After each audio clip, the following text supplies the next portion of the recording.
what I have for you.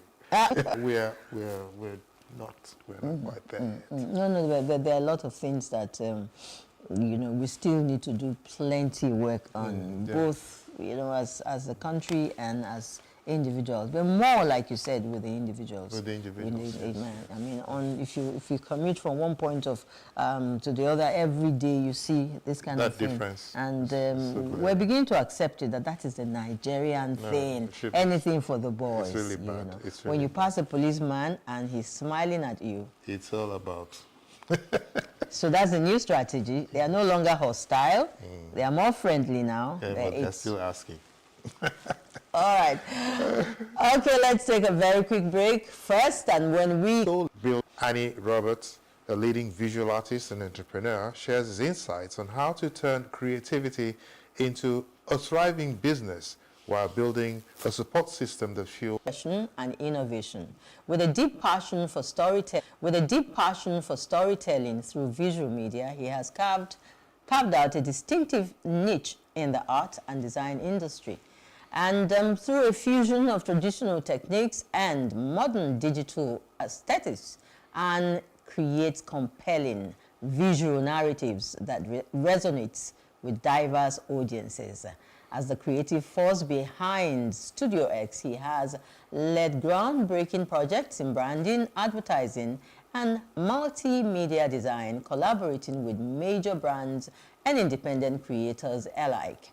Beyond commercial success, Annie is committed to using art as a tool for social impact, engaging in community-driven initiatives that foster creativity, self-expression, and cultural preservation. And all of that for just a man with a keen eye for detail. Our guest on today with John and Helen, he will share insights on the intersection of creativity, leadership, and the power of visual storytelling in shaping perspectives and driving change. So finally, let's welcome to Today with John and Helen, live, Annie Roberts. Good to have you. Just Hello. you. Only you. Just you.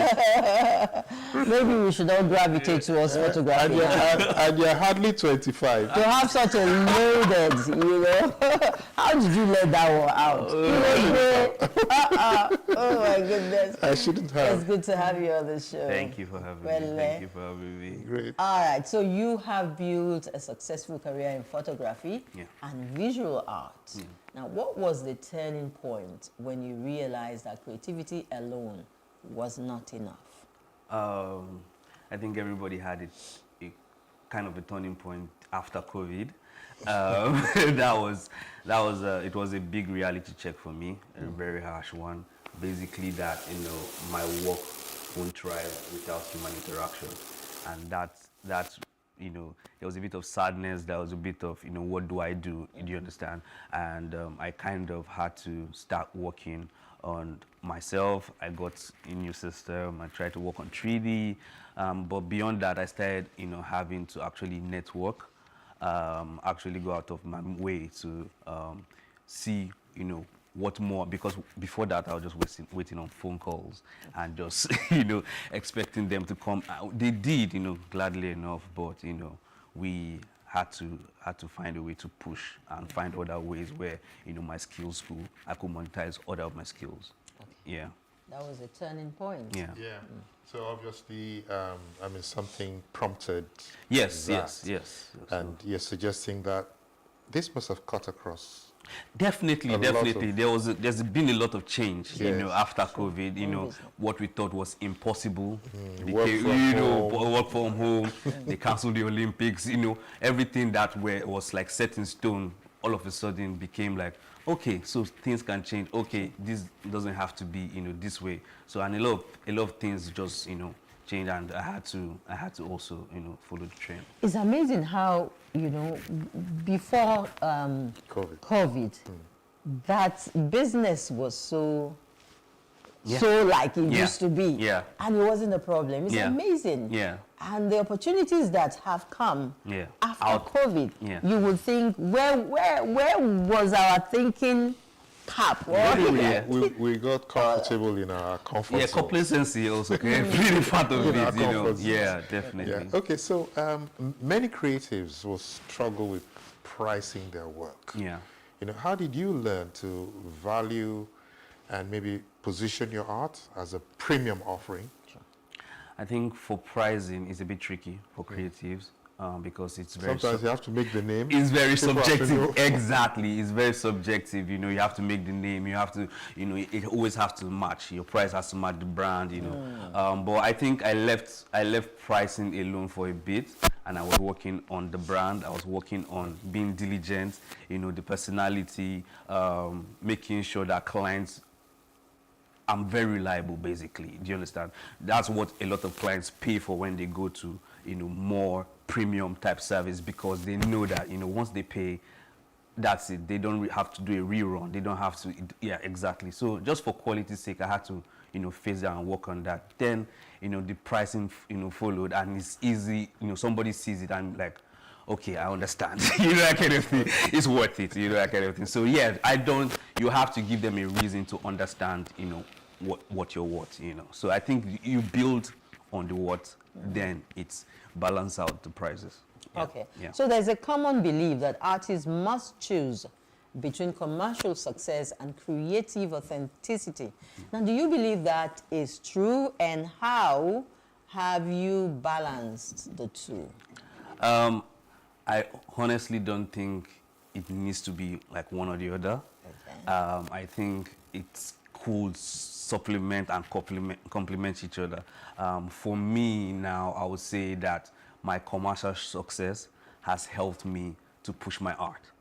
Do you understand? I've not had to rely on external sponsorship, or so a lot of times, you know, that's just commercially. By the time we need money. We need, as much as we want to be able to tell authentic stories, want to tell things from our heart, we do need money to be able to push these things out, you know. And commercial success helps because you need a source. Your source is either coming from your hard work, or it's coming from your parents, or it's coming from somewhere. It needs to come from somewhere. So I think, you know, if you can find a way and a channel to, you know, really make money, you know, you can also now balance it out by really telling that stories.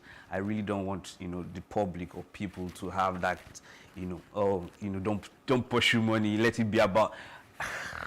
It's Nigeria also. We all have to fend for ourselves.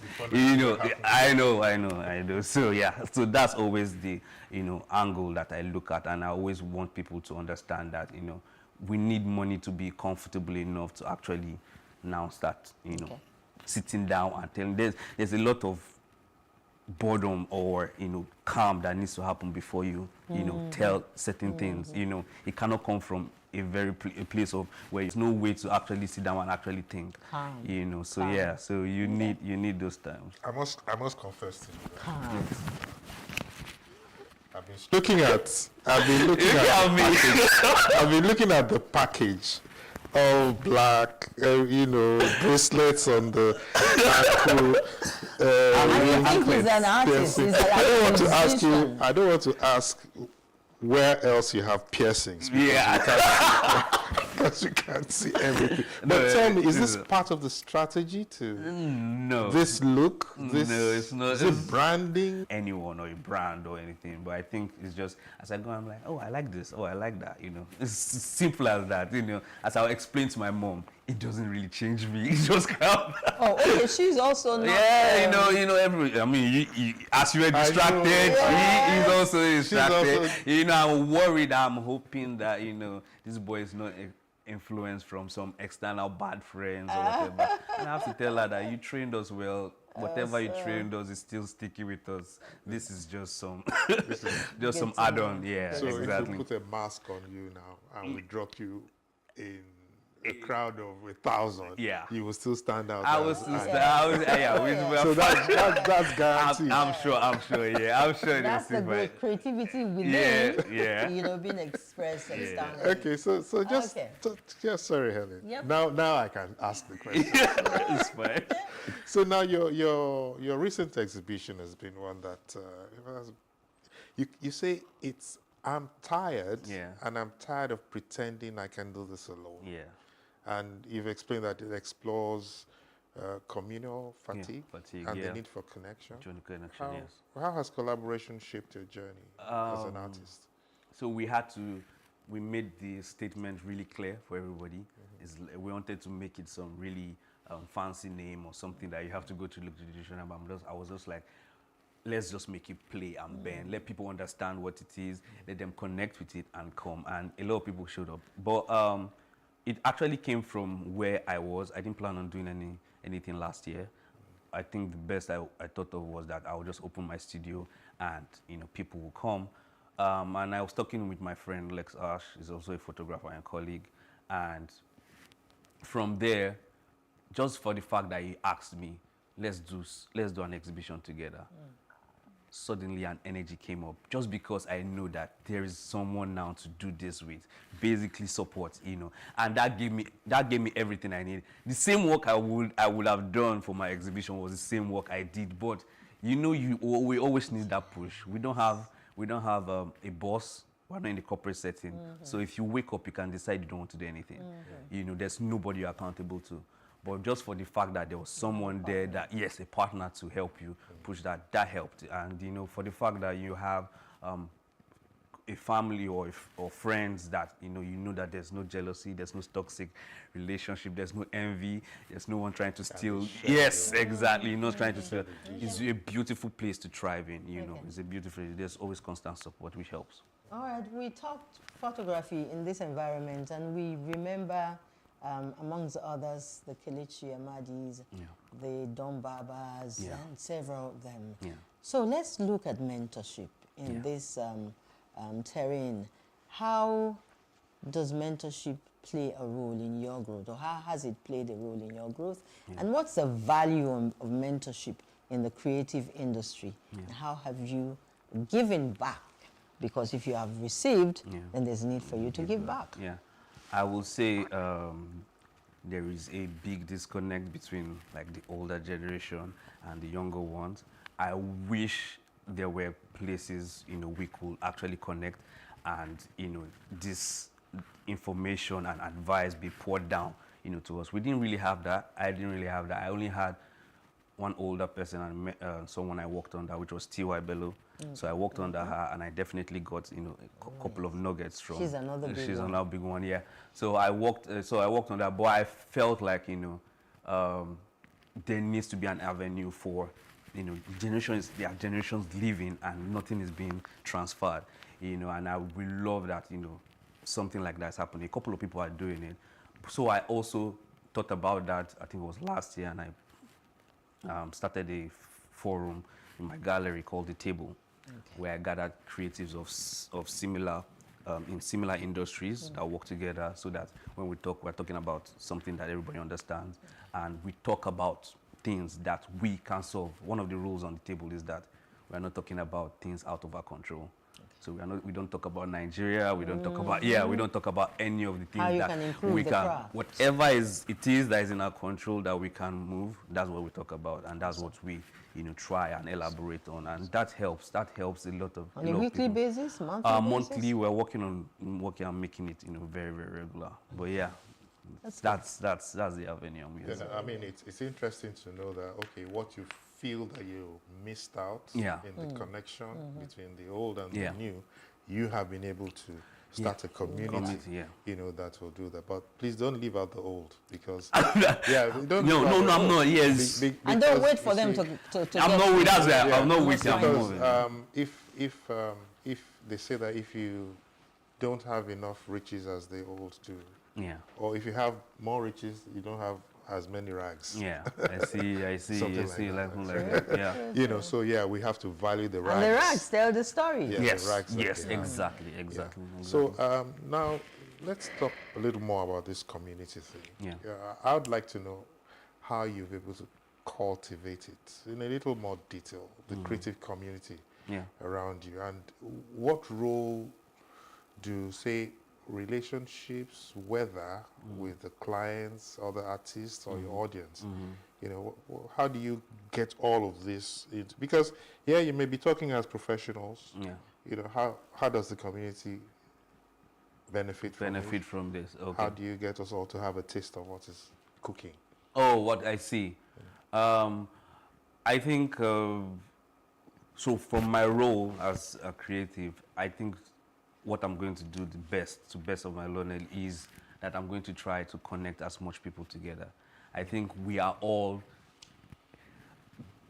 I think it's a Lagos thing or a Nigerian thing where everybody just moving on their own. But just whatever it is, let's push and let's go as a person. Yes, not together. You know, everybody are going to. I don't care. Suspicion. Yes, suspicion. Fear. There's too much of that. You know, of just constantly working together. But I think by the time, you know, and I found out that there's no place where, you know, actually creative constantly come to connect. Lagos is not going to be easy also, because before you think about coming out of your house, there's traffic, there's a lot of deterrence to what it is. But I'm trying to enforce as much as possible to see how we can constantly be in the presence of each other, because That's connecting with the tribe. connecting with the tribe, you know, there is so much. We can't do life alone. I advise that we never do life alone, because, you know, it's in that aloneness that everybody's just suffering and going through that. This thing, they come out, they smile, everybody, you feel like, oh, they always put the best bits on social media, but you never know what people are really, really going through, you know. So I feel like we need to come out and actually say, you know, what's up. That's why I'm trying to constantly bring that avenue. Whoever it is, if it's a big client I know, I'm bringing them, you know, to talk to, you know, the younger people. If it's somebody, whoever it is I know, let us constantly, you know, foster that. Sorry, Helen. Sorry, but you pointed out something here that you actually said it in passing. Okay. They are not sure if it's a Lagos thing. Yeah, okay. And I see a lot of truth in that, because Yeah. step out of Lagos, go to Ibadan, for instance, you see The that energy is different. Yeah, The culture is You know, you different. see that the tribe is exactly. more together. Yeah. and they tend to do more things together, and Yeah. they're more relaxed about the way they do Bruh. these things. Yes. I But think what about on a national scale, Yeah. collectively? How do you see? I think the environment speaks to whatever the people would do. Okay. And you know what environment we are in. You know, it's a constant hustle and bustle. In Ibadan, in other states, there are times there's opportunities to relax.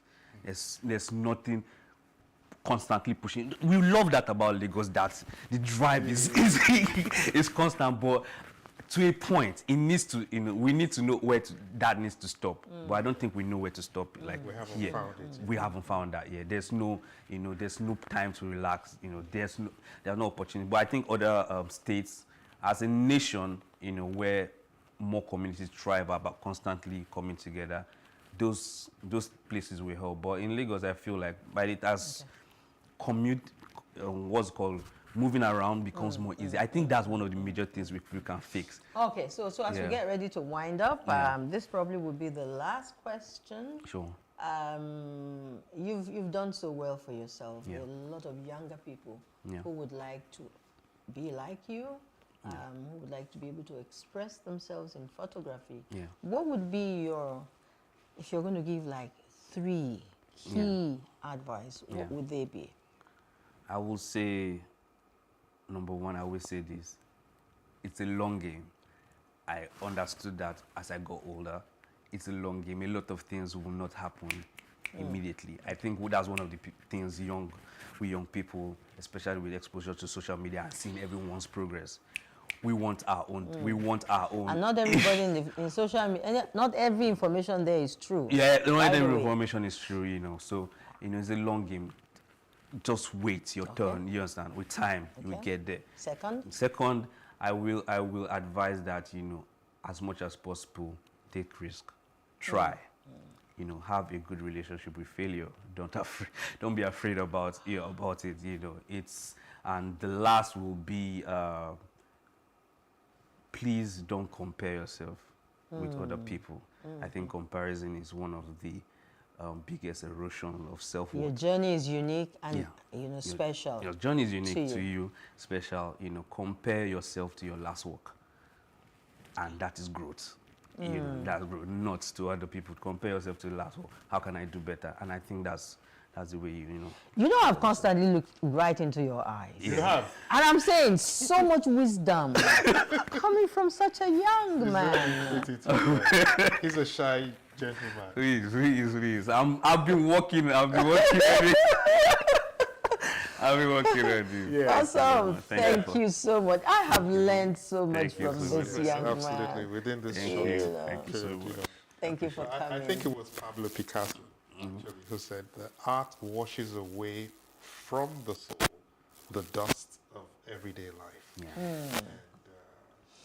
And really, Annie Roberts, I only wish we could have you again here. We will. Hopefully. We will. Some of us, Yeah.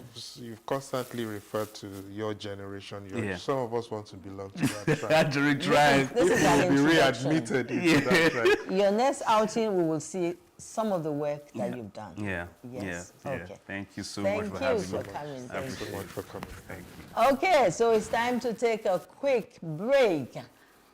You're still watching Today with John and Helen live on Plus TV Africa.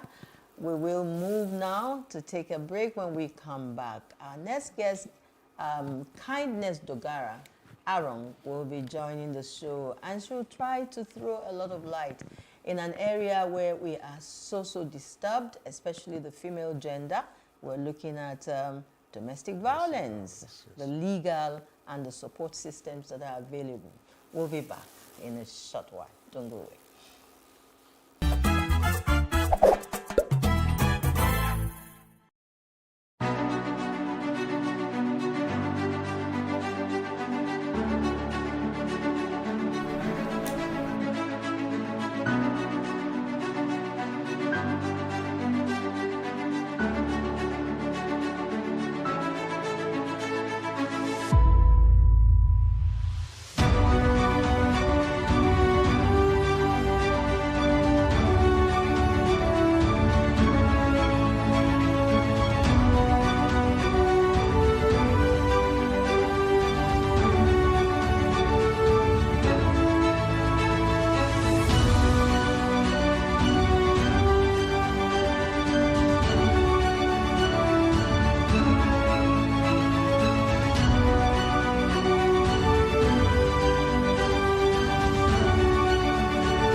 Okay, apologies.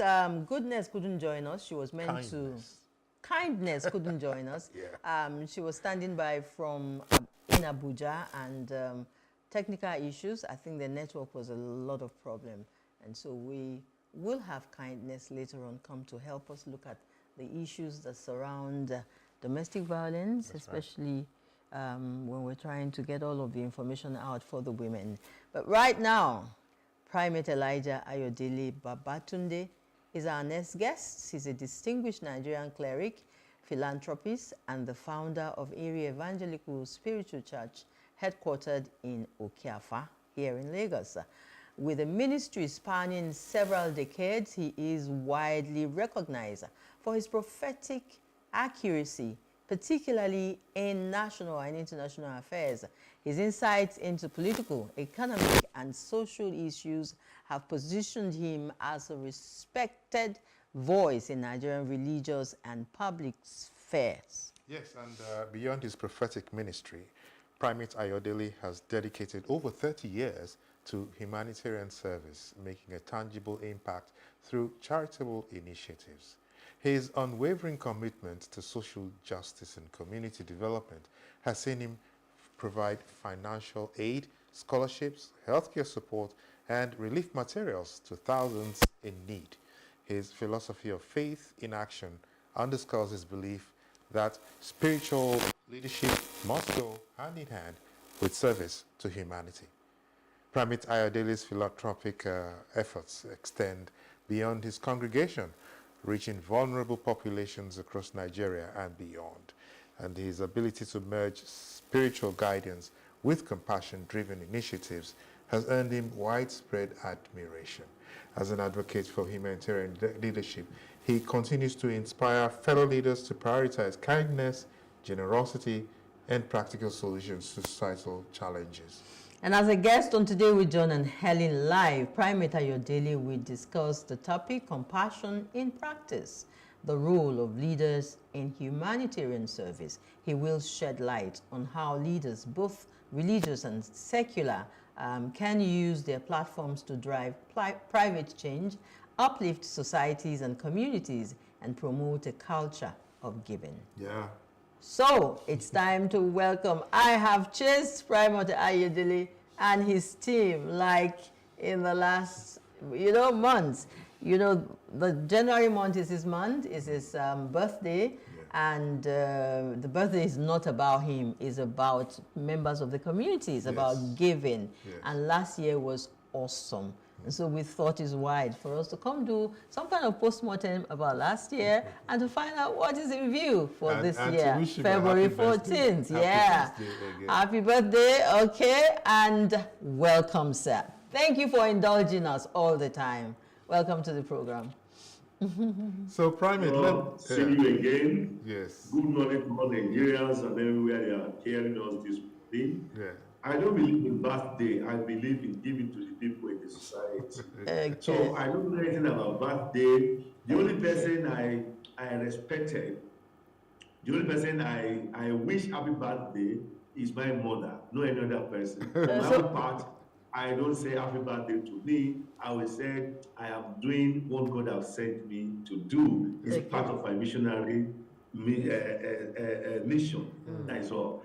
Thank you for having me this morning. Yes, thank Sir. you. And maybe sometime you'll invite us to your mother's birthday. Since that's she's the only one she that's the only one. I will definitely. Okay, I will. sir. So quickly, we'd like to ask you a few things concerning leadership and humanitarianism, So now you tell us first, how did you find yourself in this situation of integrating humanitarian service into leadership? Thank you so much, sir. Well, on my own part, when I was growing, I believe there are a lot of people that have opportunity. But because there's no one to help them, they misuse they mismanage their future. Because there's nobody to add value to their life, they miss a lot of things.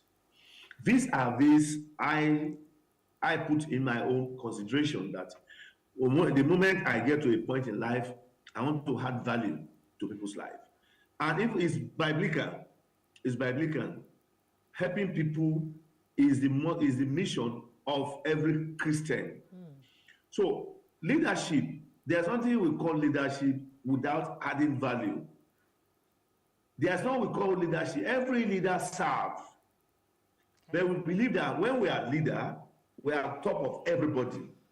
And we can do anything we like without questioning. When we are leader, then we are at the glamour seat. Leadership is not at the glamour seat. Leadership is working hard to serve the needy. So in my own part, I serve my congregation. I give to my congregation. I don't wait for my congregation to give to me. Yeah. Awesome. So that's the blessing, and that's what I love doing. Awesome. Thank you so much. You have led numerous charitable initiatives. It's not about giving rice and yam and all of that alone. You have been found to even extend your kind gestures to the medial communities and other people around you. Just last week I saw in the papers that you were visiting some members of your congregations in their homes. I saw that. So what projects, which one out of these different aspects of humanitarian service that you have embarked on that for you is most impactful? Which stands out? Thank you so much, ma'am. The one that stands out is leaving my home to humble myself to visit my members, feel the pulse. Maybe somebody who's living below poverty level, who doesn't have mattress. People sleeping now, they don't have mattress, they don't have fan. Even they don't have window. No window. The room, they said 6 by 12. I see some room is 2 by 4. Wow. How can somebody sleep in a room 2 by 4? You see rat, you see cockroach, and many more. Bedbug and many more.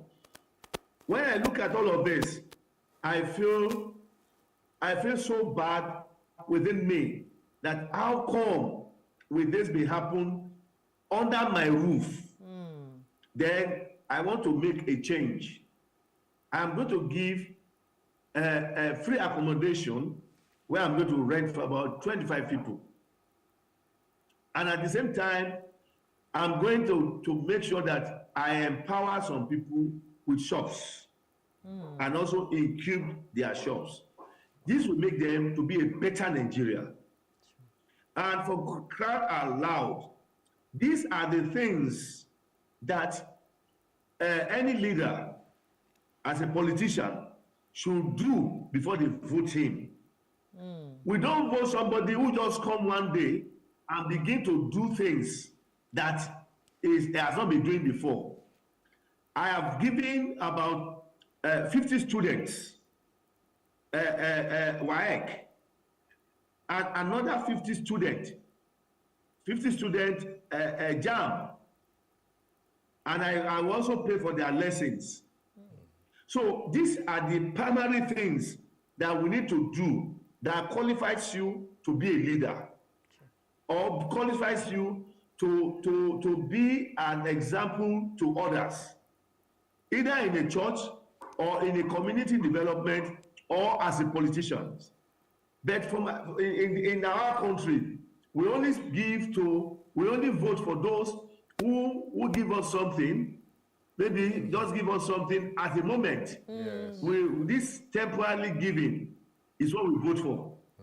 That man is good because we went there yesterday.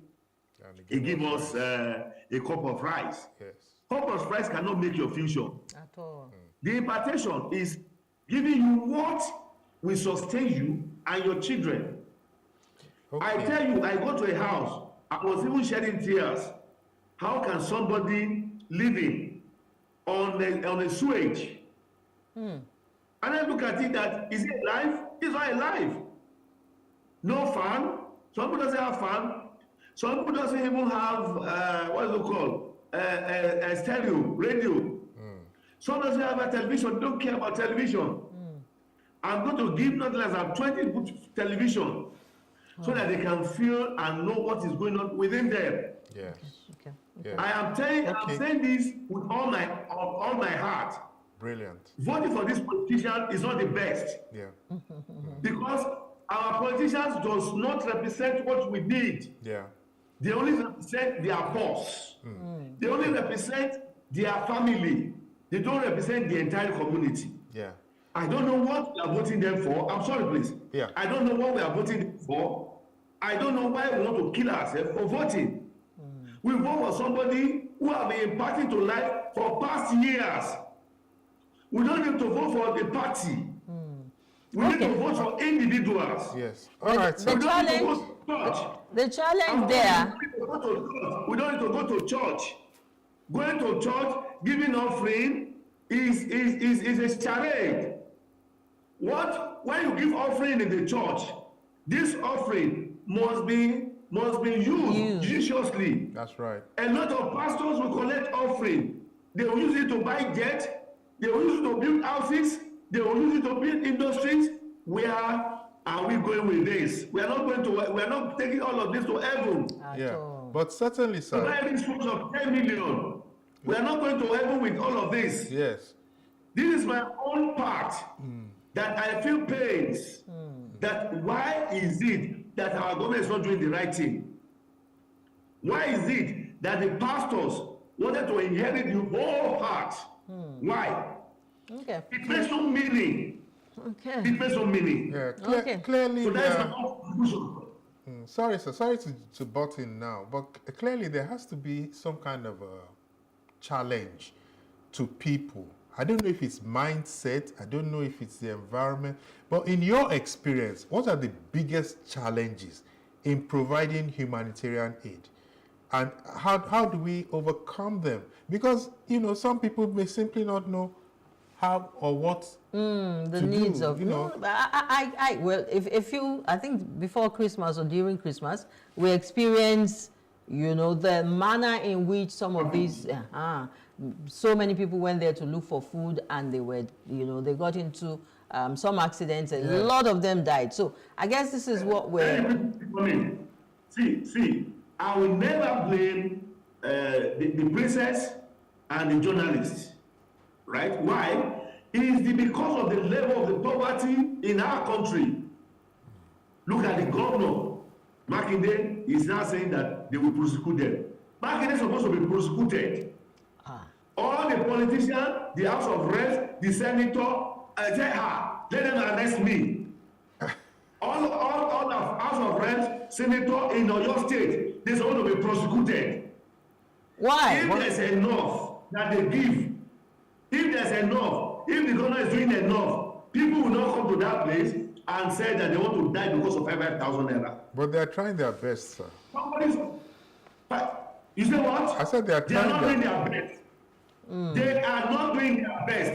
Who caused this hunger? The hunger is caused by the government of the day, by our governors, by the member of House of Representatives, by the senators. They are the ones who caused this hunger. The past leader and the present leaders are the people who caused this hunger. I'm glad you talked about the past leaders, because the challenge of hunger, starvation, poverty is a story of Nigeria, not just for about now, but it's been with us for a long time.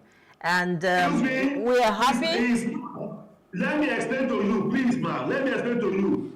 If every state governors, let's be realistic, if every state governors prepare for hunger by farming, mechanized farming, all the land in Ibadan, let all the Southwest governors, let them get it and use it to do farming. Okay. Do you think that there will be stamping? People will go and be lined up for 5,000? That's number one. Yeah. Number two, let them be hearing cow. Okay. Do you think that there will be more employment? There will be more employment. That's number two. Let there be life for 24/7. Do you think that there will be no employment? There will be employment. Let us encourage local manufacturers. Do you think that there will be no employment? There will be employment. This is from me, only a common man. Talk less of governors. Let me ask the governors. They are collecting security votes. Nobody collects less than 6 billion. With this 6 billion, what are they using it for? What? They are using it for nonsense. They are not using the judicial, they are not using it to make impact in society. I tell you. It's so complex. Wait, please.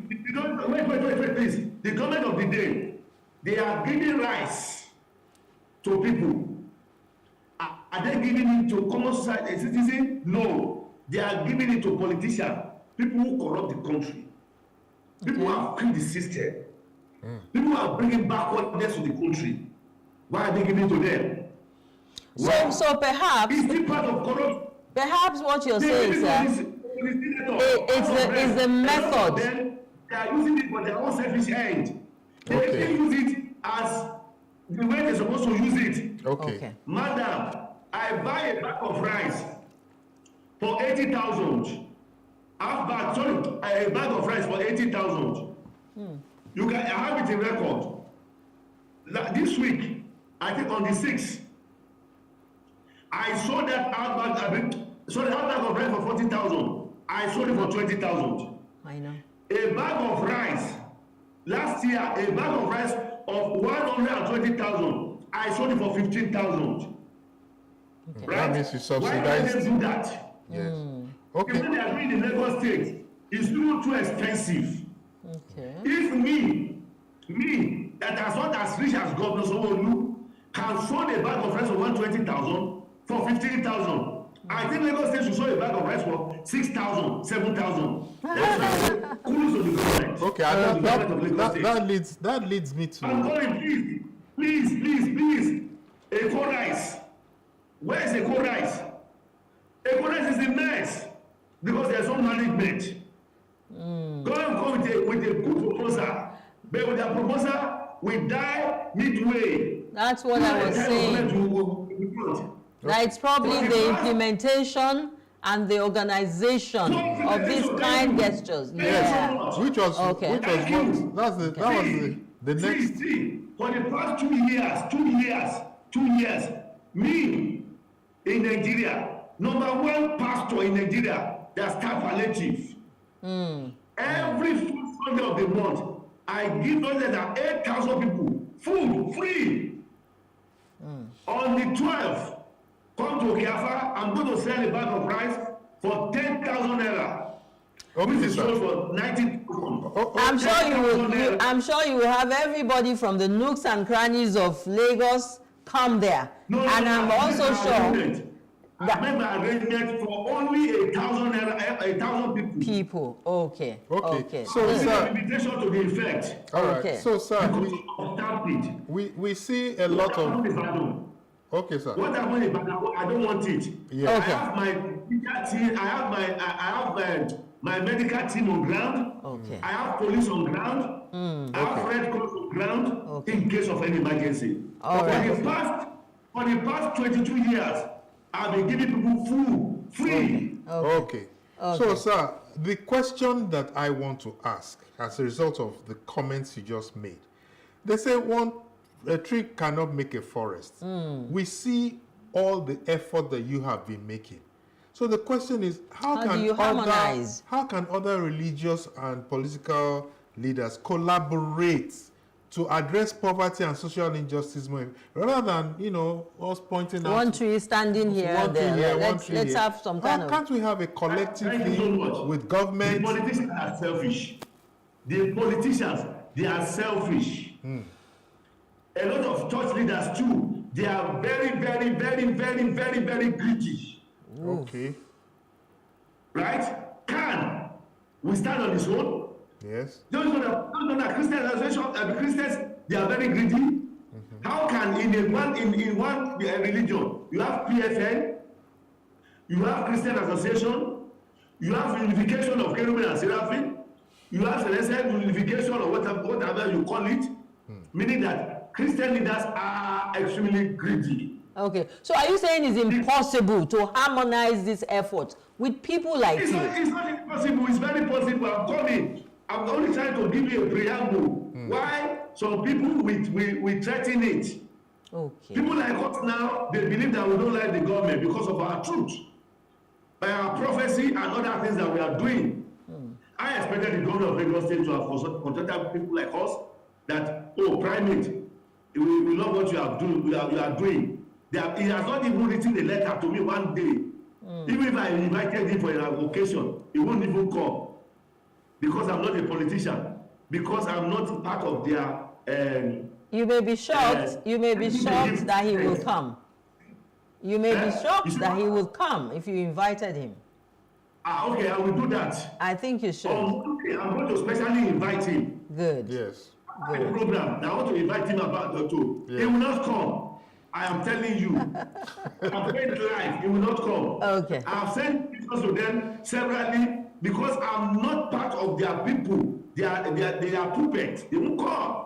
Okay. So what I'm saying is, We'll wait and see. everybody will show recognitions. We'll wait and see, Right? sir.